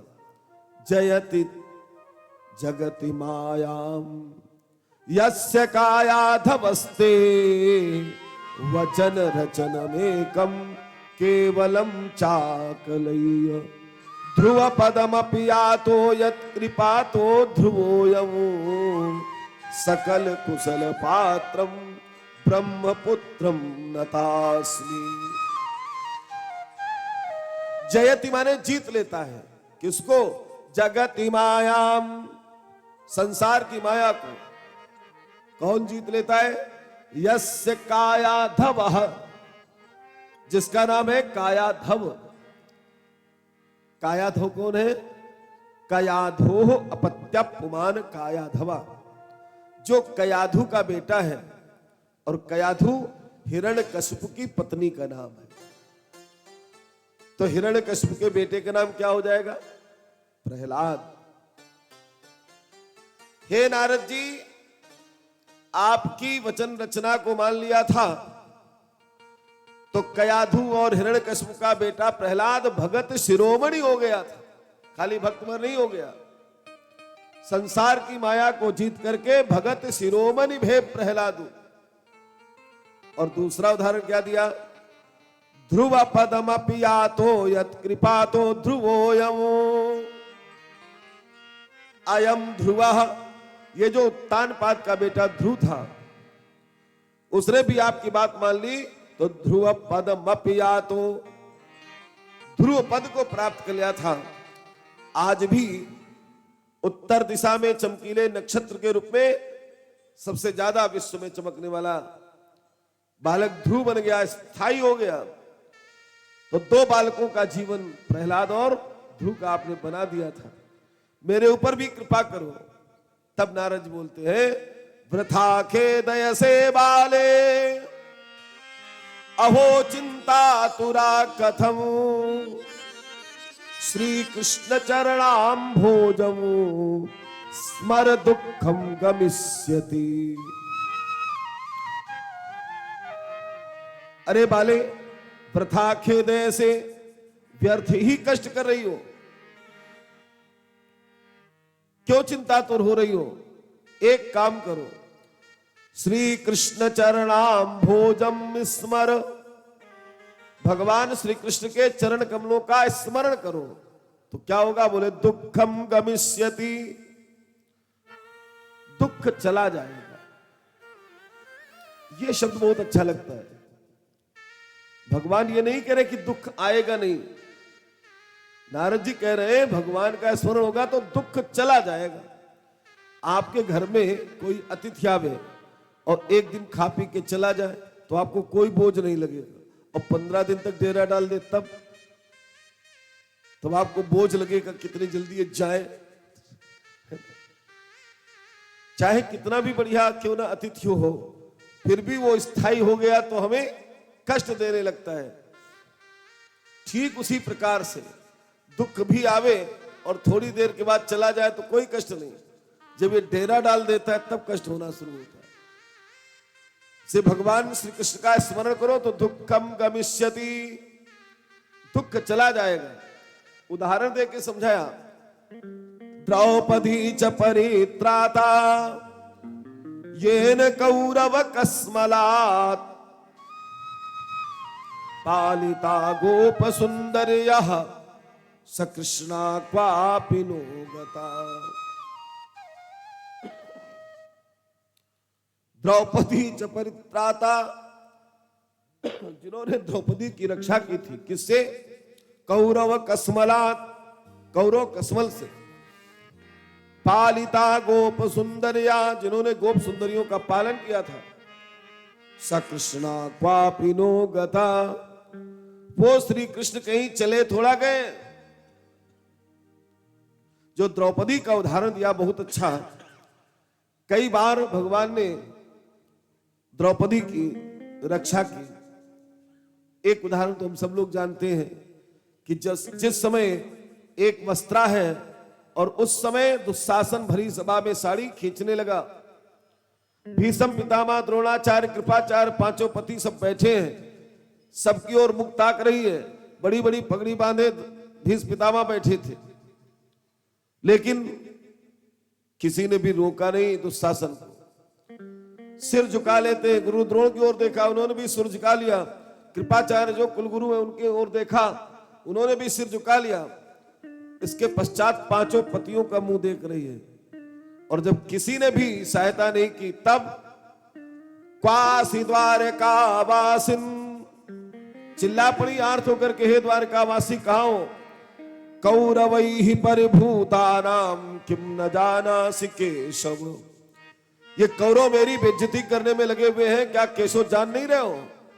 बस एक आर्त पुकार पर भगवान भागे चले आए, वस्त्र का इतना ढेर लगा दिया कि देखने वाले बोले साड़ी बीच नारी है कि नारी बीच साड़ी है, साड़ी ही की नारी है या नारी ही की। ऐसा भ्रम हो गया, समझ में नहीं आ रहा था कि नारी में साड़ी लिपटी है कि साड़ी में नारी लिपटी हुई। और भगवान ने वस्त्रावतार करके द्रौपदी की रक्षा कर दी। एक बार दुर्योधन ने दुर्वासा जी को निमंत्रण दिया। दुर्वासा जी के साथ 10,000 शिष्यों की मंडली चलती थी। दुर्योधन तो राजा है, युवराज होने के कारण उसने सारा प्रबंधन बहुत बढ़िया ढंग से किया, उन्हें प्रचुर दक्षिणा भी दी, और फिर हाथ जोड़ करके कहा, महाराज जैसी कृपा आपने मेरे ऊपर की है वैसी ही कृपा यदि मेरे बड़े भैया युधिष्ठिर पर हो जाए तो क्या बात रहे। और अंतर में क्या भावना है? युधिष्ठिर इस समय वनवास में है, उनके पास कोई प्रबंधन है नहीं, और जब दुर्वासा जी जाएंगे, दुर्वासा जी क्रोधी देवता है, तो जरूर उन्हें शाप दे देंगे, बिना लड़े ही लड़ाई खत्म हो जाएगी। उसके मन में यह भावना थी। तो दुर्वासा जी सही समझ करके चले गए। जब पहुंचे जाकर के, उस समय युधिष्ठिर ने निमंत्रण दे दिया, क्योंकि इन्हें पता है कि हमारे घर में एक अक्षय पात्र है, उस अक्षय पात्र से जब तक धो करके न रखा जाए, चाहे जितने लोग प्रसाद पा सकते थे, लेकिन द्रौपदी ने उसे धो करके रख दिया है। तब जाकर के युधिष्ठिर ने कहा, देवी मैंने दुर्वासा जी को निमंत्रण दे दिया है, दुर्वासा जी शिष्य मंडली के साथ हो रहे होंगे, भोजन का प्रबंध कर दिया जाए। उसने सिर पीटा, कहा प्रभु आज तो मैंने उस अक्षय पात्र को धो करके रख दिया है, अब क्या होगा? किसी और को निमंत्रण दिया होता तो पांव पकड़े हाथ जोड़े प्रार्थना के काम भी बन सकता था। निमंत्रण दिया गया जिनके जिह्वा के अग्रभाग पर साप विद्यमान रहता था, अब क्या होगा? तो अधीर होकर के उसने कहा, हे द्वारकाधीश, यदि आपने विलंब किया तो मेरे पांचों पतियों के प्राण संकट में, इसलिए जल्दी भाग करके आओ। भगवान भाग करके तुरंत पधारे। कहा बहन किसने बुलाया ये तो बाद में पूछूंगा, पर भूखा बहु तो पहले भोजन कराओ। द्रौपदी ने कहा भूख शांत करने के लिए तो तुम्हें बुलाया था, तुम भी भूखे चले आए। अब भगवान को तो कोई ना कोई बहाना लेना था, क्योंकि भगवान करतुम अकर्तुम अन्यथा करतुम समर्थ है।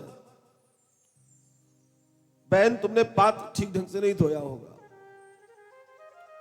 उठाया वो अक्षय पात्र और उस पात्र से एक चावल का दाना निकाल दिया और उसी दाने को अपने मुखमंडल में रख करके पा लिया। हम लोग भगवान को भोग इसलिए लगा देते हैं कि भगवान के मुखमंडल में संपूर्ण ब्रह्मांड का दर्शन होता है। यदि भगवान के मुख में भोग जाएगा तो सारे ब्रह्मांड को भोग प्राप्त हो जाएगा, इसलिए हम लोग भगवान को भोग लगा देते हैं। और हम आचार्य लोग एक मंत्र बोलते हैं, त्वयि तृप्ते जगत तृप्तम। हे प्रभु यदि आप तृप्त हो गए तो सारा संसार तृप्त हो जाता है। उस शीत को लेकर के भगवान ने तृप्ति का अनुभव किया तो दुर्वासा और उनके जितने भी शिष्य थे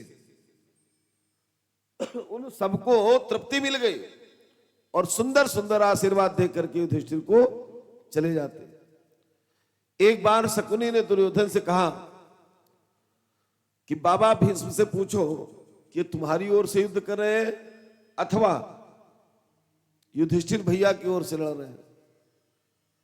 तो दुर्योधन बोला मामा तुम्हें पता नहीं 5 दिन से तो सेनापति हमारे सेना के हैं, वो तो उनकी ओर से कैसे लड़ रहे होंगे। शकुनी बोला अरे मूर्ख, तुम्हें लग रहा है कि तुम्हारी ओर से लड़ रहे हैं। इनके जैसे महारथी के होते हुए क्या पांडु पक्ष का कोई वीर मारा न जाता। इसका मतलब है कि शरीर से तो आपकी तरफ खड़े हुए हैं, इनका चित्त तो युधिष्ठिर की ओर है। यही बात शकुनी ने जाकर किस उस उकसाने पर दुर्योधन ने भीष्म पितामह से कह दी, बाबा आप मेरी ओर से लड़ रहे हो या भैया युधिष्ठिर की ओर से। गुस्से में भीष्म पितामह आ गए और कहा मूर्ख, 5 दिन हो गए सेनापति का गुरुतर भार लिए हो और सेनापति को सेना के सबसे आगे रहना पड़ता है। सेनापति को यदि कोई पकड़ ले तो फिर हार मान ली जाती है। ये नियम है, आप तो ज्यादा जानते होंगे इस विषय में। लेकिन सेनापति को कोई पकड़ ले तो सेना की पराजय ही मानी जाती है। इसलिए जब दुर्योधन ने अपनी सेना को दिखाया है और कहा भवान भीष्मश्च कर्णश्च कृपश्च समितिंजया, आप हैं कृपाचार्य हैं समितिंजय हैं, तो भवन्तः सर्व एव ही, आप सब भीष्म पितामह की सुरक्षा में रहिए, क्योंकि यदि भीष्म पितामह सेनापति को किसी ने पकड़ लिया तो फिर हमारी पराजय हो जाएगी। ये बात महाभारत के युद्ध के पहले की है। जब 5 दिन हो गए और सेनापति का भार लिए हैं तो दुर्योधन ने आकर के कहा बाबा इसका अर्थ है कि आप शरीर से तो हमारी ओर खड़े हो, चित्त आपका भैया युधिष्ठिर की ओर लगा हुआ है। पितामह को थोड़ा क्रोध आ गया। इसलिए क्षत्रिय है और उससे कोई नीति के विरुद्ध बात कर दे और फिर उसका खून न खोले तो समझ लो वो क्षत्रिय नहीं है। क्षत्रिय को नीति के विरुद्ध चाहे अपना भाई भी क्यों न हो, वो उसके विरुद्ध भी बोल देना पड़ेगा यदि नीति की बात नहीं कर। कायदे में तो सभी को बोलना चाहिए, लेकिन राजा को विशेष रूप से, क्योंकि राजा यदि न्याय नहीं करेगा तो दूसरा कौन न्याय करेगा। इसने कहा महाराज क्रोध में, अरे मूर्ख, तुझे लग रहा है कि मैं युधिष्ठिर की ओर से लड़ रहा हूं? कोई बात नहीं, आज तुम्हारी पत्नी भानुमति मुझसे आशीर्वाद ले जाए तो कल पांचों पांडवों में से कोई न कोई एक मारा जाएगा। भीष्म पितामह की प्रतिज्ञा कभी मिथ्या होती नहीं थी।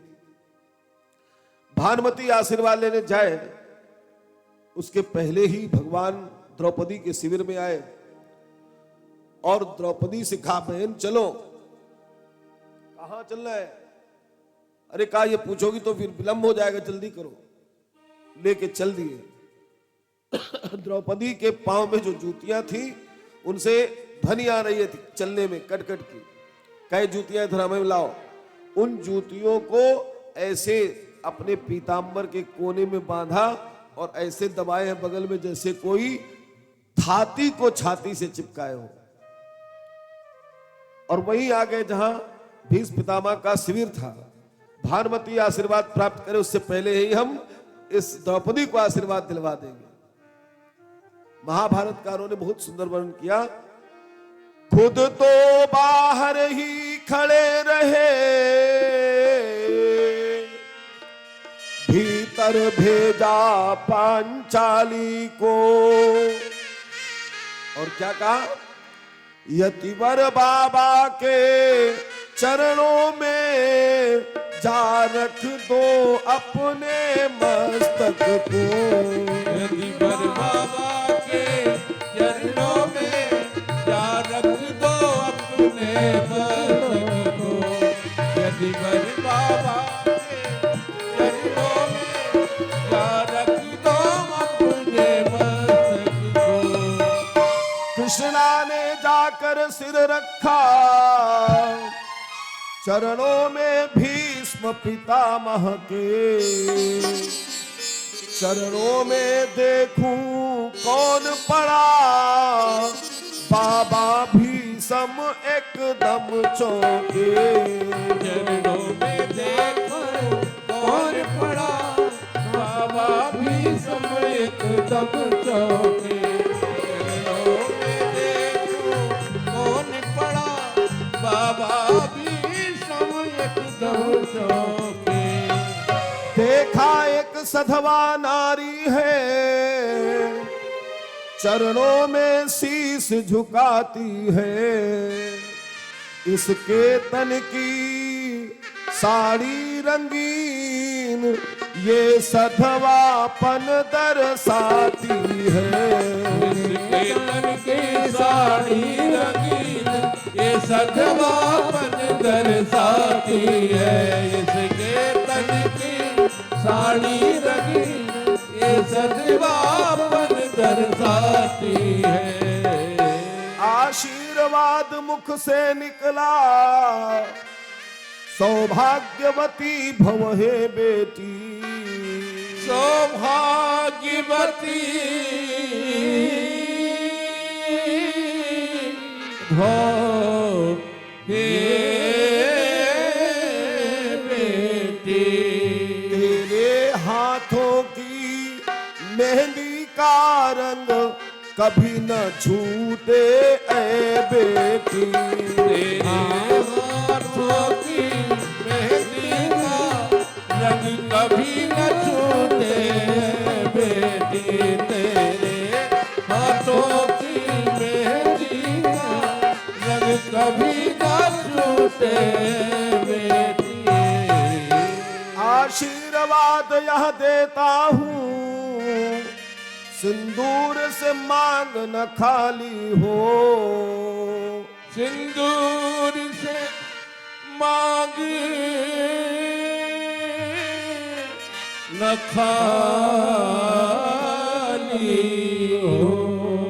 वर देता हूँ यह भी बेटी, तू वीर कुमारों वाली हो। वर देता हूँ यह भी बेटी, तू वीर कुमारों वाली हो। वर देता हूँ यह भी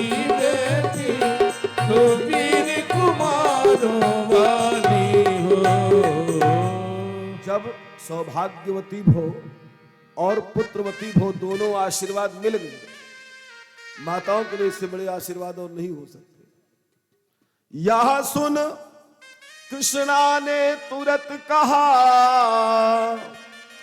बाबा ये क्या बतलाते हो, बाबा ये क्या बतलाते हो।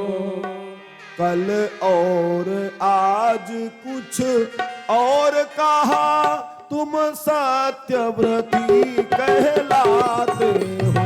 कल और आज कुछ और कहा, तुम सत्यव्रती कहलाते हो। कल और आज कुछ और कहा, तुम सत्यव्रती कहलाते, तुम सत्यव्रती कहलाते हो।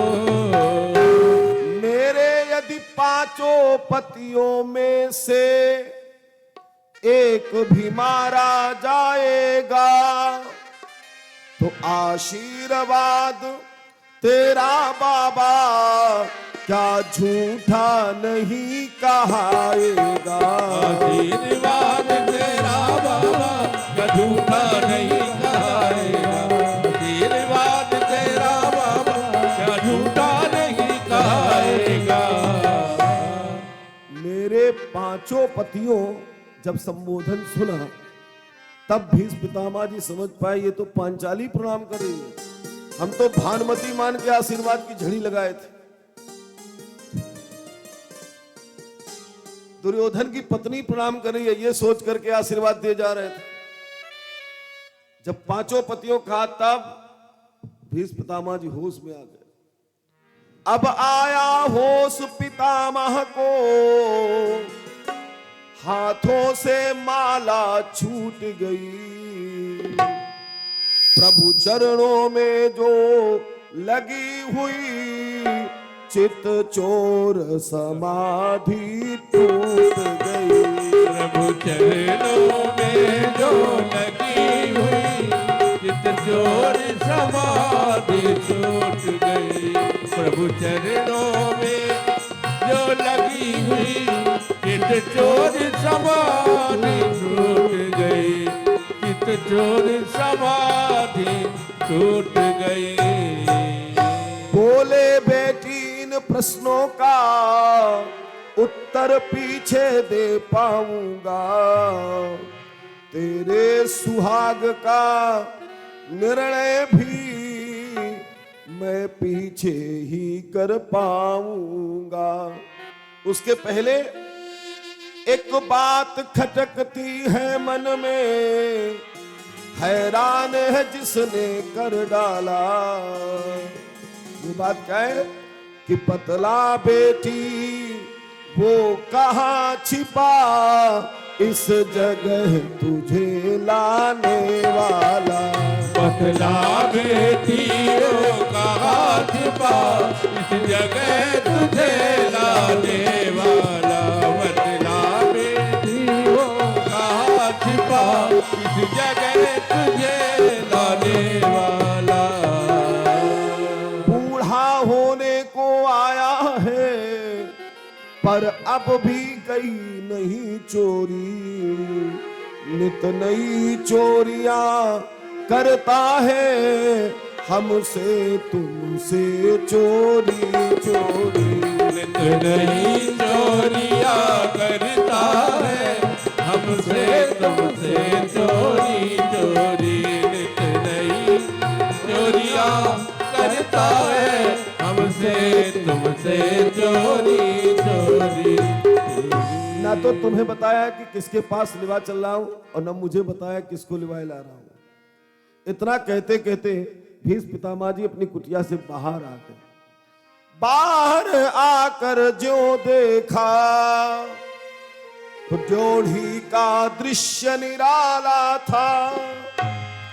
कैसा निराला दृश्य कि पीतांबर का घूंघट डाले, वह खड़ा बांसुरी वाला था। पीतांबर का घूंघट डाले, वह खड़ा बांसुरी वाला था। पामरी का घूंघट डाले वह खड़ा बांसुरी वाला था। कहते हैं द्रौपदी की जूती की पीतांबर के कोने में, थी पीतांबर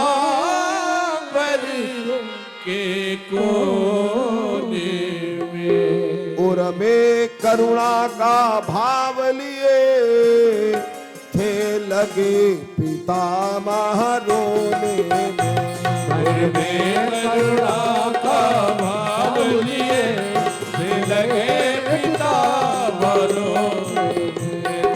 में करुणा का भाव लिए थे लगे पितामह रोने में। और रो करके क्या बोले, हे द्रुपद सुता मेरी बेटी, तूने कुल पवित्र कर डाला है, पहरा देता होगा तेरा जो जगत रचाने वाला है। पहरा देता होगा तेरा जो जगत रचाने वाला है। पहरा देता होगा तेरा जो जगत रचाने वाला है। इसलिए अंतिम निर्णय दिया, हे द्रुपद सुता मेरी बेटी, जाओ अब विजय तुम्हारी हो। जाओ अब विजय तुम्हारी हो। पतियों का बाल न बांका हो, जब रक्षक कृष्ण मुरारी हो। पतियों का बाल न बांका हो, जब रक्षक कृष्ण मुरारी हो। पतियों का बाल न बांका हो, जब रक्षक कृष्ण मुरारी हो। जब रक्षक कृष्ण मुरारी हो। नारद जी कहते हैं, देवी एक बार नहीं, दो बार नहीं, द्रौपदी की जिन्होंने कई बार रक्षा की, मैंने तुम्हारे दुख का कारण जान लिया। कलिना अधर्म मित्रेण धरेयम बाधिता धुना, जो अधर्म का मित्र कलयुग है, जिसके कारण इस धरती को बाधित किया गया।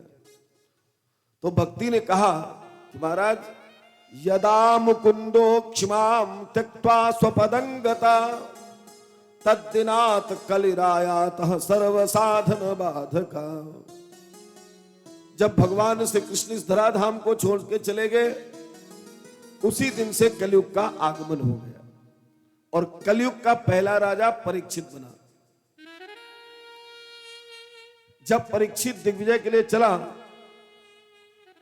तो यह कलयुग गोरूपणी पृथ्वी, धर्म रूप वृषभ दोनों को पीट रहा था। परीक्षित ने धनुष पर बाण रख करके कहा, कस्तम मत क्षरणे लोके बलाधन सबलान बली। तुम कौन हो जो मेरे राज्य में अबलों पर बल दिखा रहे हो? अभी मैं तुम्हारा वध कर रहा हूं। घबरा करके वो शरण में आया और कहा, महाराज ना मया मारणीयोयम सारंग इव सारभूप। आप तो सारग्राही हैं, आपके द्वारा मुझे मारा नहीं जाना चाहिए। मुझ में एक बहुत बड़ा गुण है, यदि आप मुझे मार दोगे तो वह गुण संसार से चला जाएगा। अरे मूर्ख, अरे दुष्ट, भला तुझमें कौन सा गुण है? कलयुग ने अपना गुण बताया। यत् फलम नास्ति तपसा न योगे न समाधिना, तत्फलम लभते सम्यक कलौ के सव कीर्तनात्। जो फल तपस्या से न मिले, योग से न मिले, जप से न मिले, तप से त्याग से न मिले, कलयुग में केवल नाम संकीर्तन से मिल जाता है। इसलिए कल युग सम युग आन नहीं, जो नर कर विश्वास, गाई राम गुण गण विमल भवतर भी नहीं प्रयास। कलयुग केवल हरि गुण गाहा, गावत नर पावई भव था। परीक्षित को दया लग गई इसलिए छोड़ दिया था, नहीं तो भक्ति कहती उस समय मार दिया होता उसको तो ये काहे को हमको कष्ट उठाना पड़ता। धैर्य धारण करो। कलयुग के कारण उन भगवान श्री कृष्ण को भी हमारे हृदय के पास रह करके कष्ट सहना पड़ता है। अतस्तु पुंडरीकाक्ष सहते निकटे स्थिता। यदि हम कष्ट में तो हमारे निकट स्थित वो श्री कृष्ण भी तो कष्ट उठा रहे हैं, तो भाई रहते तो हमारे पास ही है। देवी चिंता न करो,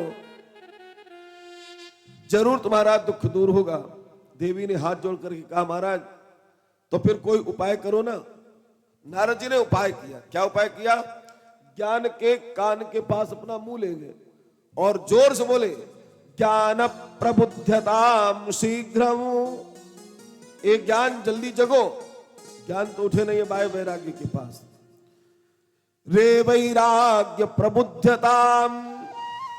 अरे वैराग्य जगो, पर ना ज्ञान जगे ना वैराग्य। फिर क्या किया?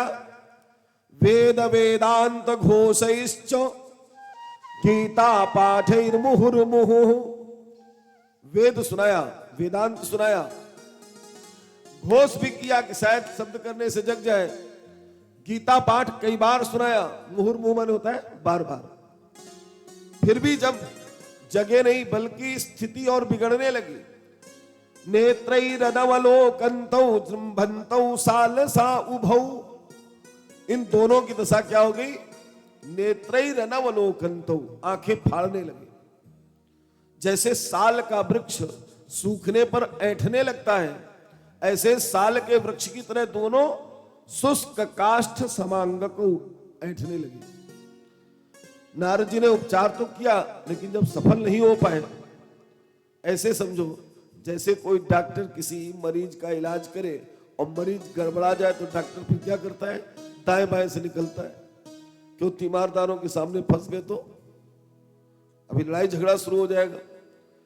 तो नारद जी उपचार करते करते जल्दी से वहां से भागे कि मरीज बिगड़ रहे हैं और कहीं कुछ बात हो गई। भागते भागते चले आए थे बद्रीनाथ जी में। कहां सनकादिकों से भेंट हुई है? सारे संसार में हाहाकार हो गया कि नारद जी ज्ञान और वैराग्य को जगाने के लिए भरसक प्रयास करते रहे लेकिन नहीं जगे। तो कुछ लोग तो नारद का सामना छोड़ देते थे। क्यों? हमसे न पूछने लगे उपाय। किसी ने कहा भैया जब नारद जी जानते नहीं तो हम क्या बता लेंगे। मुंह की भूतास तथा अन्य कुछ तो चुप हो गए, हमें भैया कोई पता नहीं। और ऐसे करते करते नारद जी जब सनकादिकों के पास आ गए तो सनकादिकों ने कहा ये साधन तो पहले से ही है, क्या तुमने उन्हें श्रीमद् भागवत शास्त्र की कथा सुनाई? बोले महाराज भागवत की कथा तो नहीं सुनाई, पूरा वेद सुना दिया, वेदांत सुना दिया, तो ये क्या भागवत से अलग है कोई?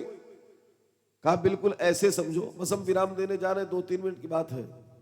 जो इतनी देर धैर्य बांधे बैठे रहे वो 2-3 मिनट और बैठे, ये प्रसंग पूरा करके विराम देते। क्योंकि प्रसंग पूरा ना हो, स्टेशन ना आवे तब तक ट्रेन रोकी नहीं जा सकती।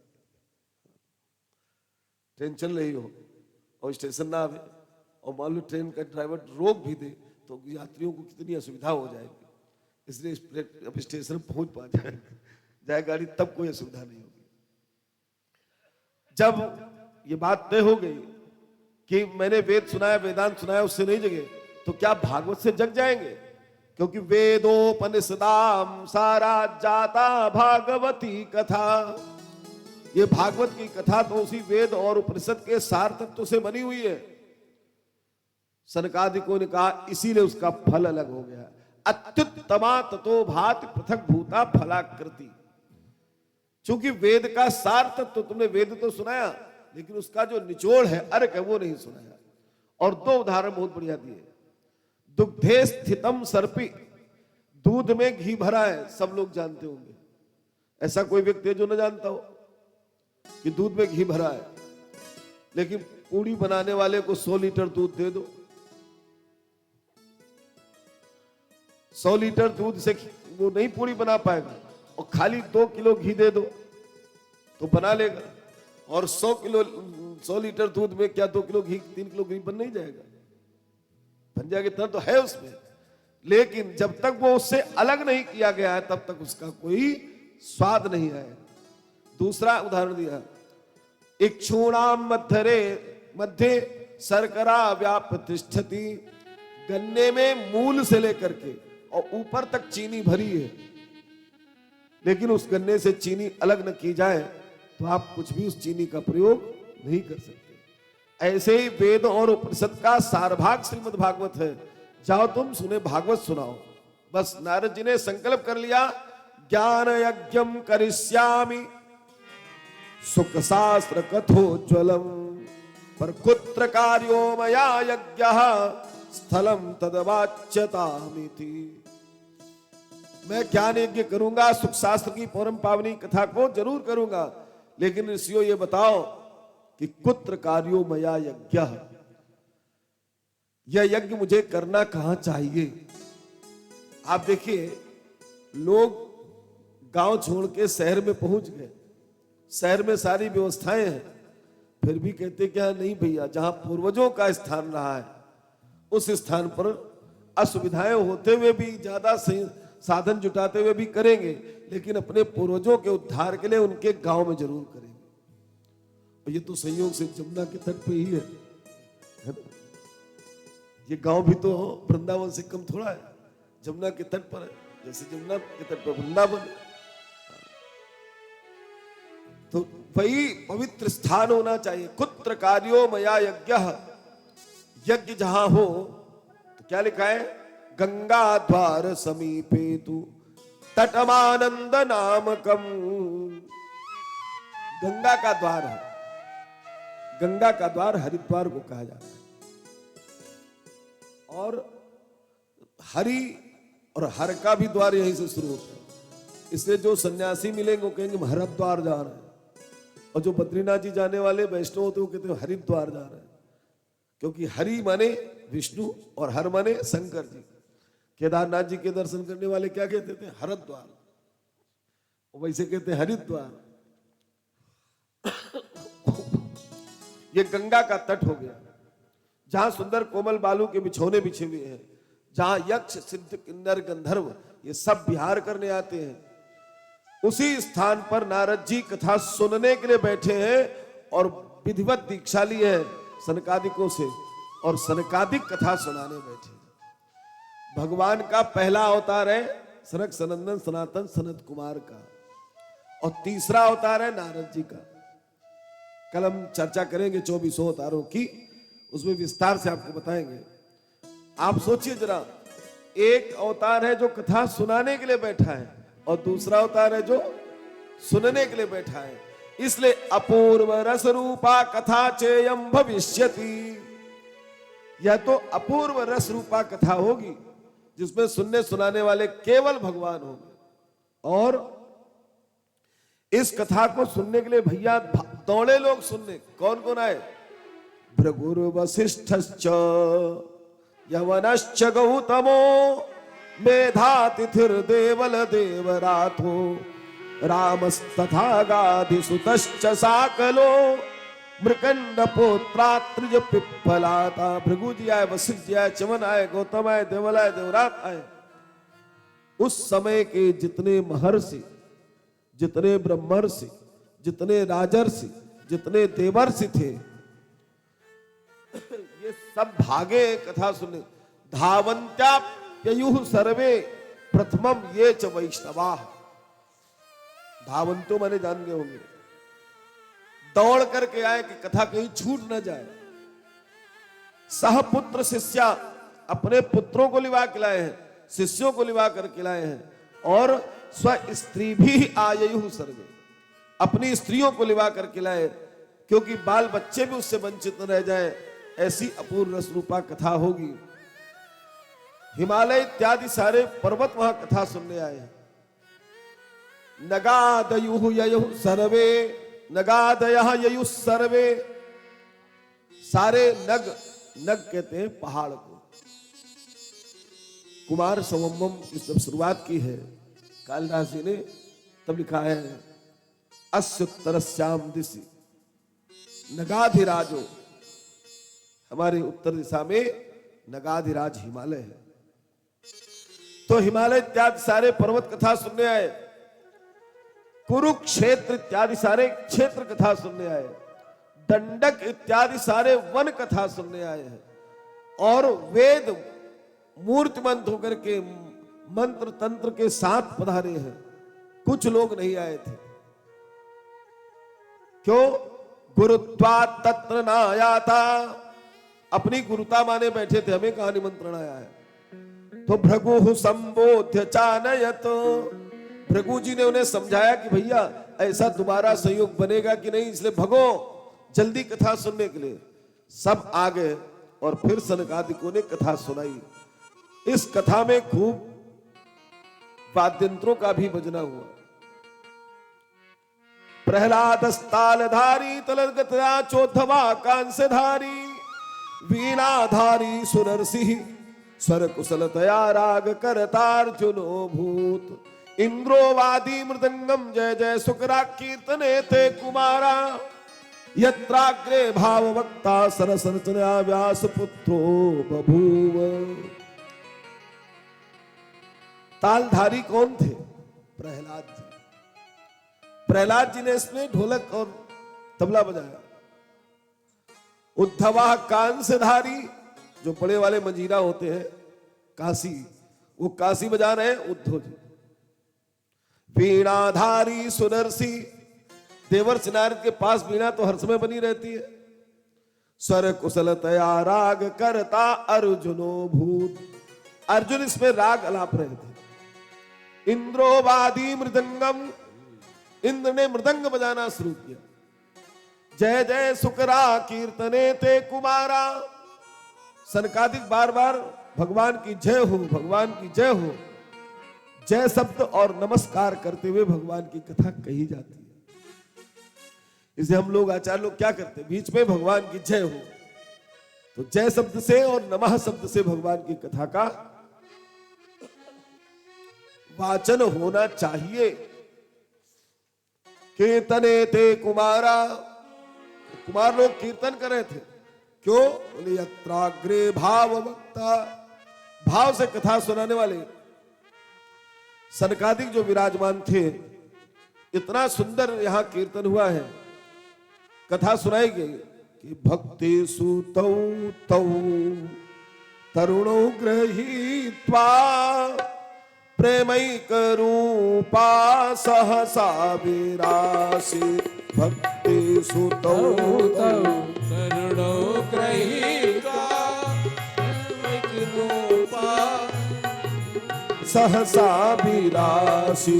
श्री कृष्ण गोविंद हरे मुरारे नाथेति नामानि मुहुर्वदन्ति। श्री कृष्ण गोविंद हरे मुरारे नाथेति नामानि मुहुर्वदन्ति। भक्ति सुतौ तौ तरुणो गृहीत्वा प्रेमैक रूपा सहसा विरासी। भक्ति सुतो तो तरुणो गृहीत्वा प्रेमैक रूपा सहसा विरासी। श्री कृष्ण गोविंद हरे मुरारे हे नाथ हे नारायण वासुदेव। श्री कृष्ण गोविंद हरे मुरारे नाथ नारायण वासुदेव। हे नाथ हे गोविंद हे नारायण हे वासुदेव। भगवान के विविध नामों का उच्चारण करती करती भक्ति सुतौ तौ तरुणौ। जरा गौर करिए, इलाज हो रहा है हरिद्वार में और मरीज कहां पड़े थे? वृंदावन में। दोनों बूढ़े पड़े थे और कथा सुन करके दोनों जवान हो गए। वो कहां आ गए? भक्ति के साथ हरिद्वार में। जब भक्ति देवी का प्राकट्य हुआ सभा में तो देखने वाले बोले कथम प्रविष्टा कथमागतेयम मध्ये मुनीनामिति तर्कयन्तः। ये देवी भक्ति कहां से आ गई, कहां से प्रवेश हो गई? ऊचुः कुमाराः वचनम तदानीम। उस समय सनकादिकों ने वचन कहा, ये कहीं और से नहीं आई है। कथार्थता निष्पतनाधुनेयम, ये कथा के अर्थ से इस समय निकल करके आई है। भक्ति देवी ने कहा, मैं आ तो गई हूं, अब रहूं कहां। तब सनकादिकों ने कहा, हे भक्ति गोविंद के स्वरूप का दर्शन कराने वाली एकमात्र प्रेम स्वरूपा तुम हो, वैष्णव जनों के मानसों में तुम्हारा निवास स्थान हो जाए। तब से ये भक्ति वैष्णव जनों के हृदयों में अपना निवास स्थान बना लेती है। बोलो श्री कृष्णचंद्र भगवान की। अब एक कथा संक्षेप में हम कल सुनाएंगे। 2 कथाएं हैं विशेष रूप से, धुंधकारी वाली कथा को कर लेंगे। आज चूंकि समय ज्यादा हो गया है, इसलिए कथा का विराम अभी से स्थान। श्री कृष्ण गोविंद हरे मुरारी, हे नाथ नारायण वासुदेव। श्री कृष्ण गोविंद हरे मुरारी, हे नाथ नारायण वासुदेव। सभी लोग अपने स्थान से आगे आ जाएं। आरती करें। गोविंद हरे मुरारी, हे नाथ नारायण वासुदेव। श्री कृष्ण गोविंद हरे मुरारी, हे नाथ नारायण वासुदेव।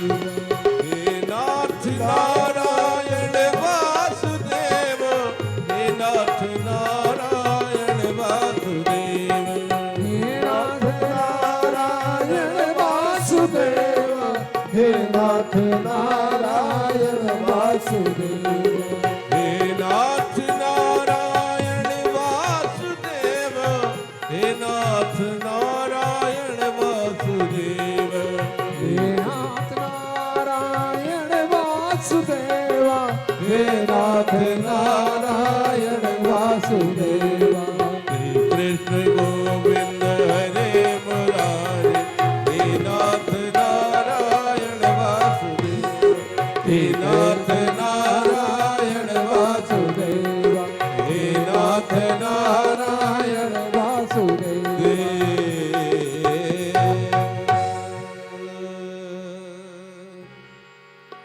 श्री भागवत भगवान की है आरती, पापियों को पाप से है तारती। भागवत भगवान की है आरती, पापियों को पाप से है तारती। ये अमर ग्रंथ, ये मुक्ति पंथ, ये पंचम वेद निराला, नव ज्योति जगाने वाला। ये अमर ग्रंथ, ये मुक्ति पंथ, ये पंचम वेद निराला, नव ज्योति जगाने वाला। हरि नाम यही, हरि धाम यही, हरि नाम यही, हरि धाम यही। जग के मंगल की आरती, पापियों को पाप से है तारती। भागवत भगवान की है आरती, पापियों को पाप से है तारती। ओ ये शांति गीत पावन पुनीत, पापों को मिटाने वाला, हरि दर्श कराने वाला। ये शांति दीप पावन पुनीत, पापों को मिटाने वाला, हरि दर्श कराने वाला। ये सुख करनी, ये दुख हरनी, ये सुख करनी, ये दुख हरनी। श्री मधुसूदन की आरती, पापियों को पाप से है तारती। श्री भागवत भगवान की है आरती, पापियों को पाप से है तारती। ओ ये मधुर बोल जगबंद खोल, सन्मार्ग बताने वाला, बिगड़ी को बनाने वाला। ये मधुर बोल जगपंथ खोल, सन्मार्ग बताने वाला, बिगड़ी को बनाने वाला। श्री राम यही, घनश्याम यही, श्री राम यही, घनश्याम यही। प्रभु के महिमा की आरती, पापियों को पाप से है तारती। श्री भागवत भगवान की है आरती, पापियों को पाप से है तारती। श्री भागवत भगवान की है आरती, पापियों को पाप से है तारती श्री भागवत भगवान की है तारती पापियों को पाप से है तारती कर्पूर गौरव करुणावतारम सुधारि सारम भुजगेन्द्रहारम सदा वसंतम हृदयारविन्दे भवं भवानी सहितं नमामि त्वमेव माता च पिता त्वमेव त्वमेव बन्धुश्च त्वमेव त्वमेव विद्या द्रविणो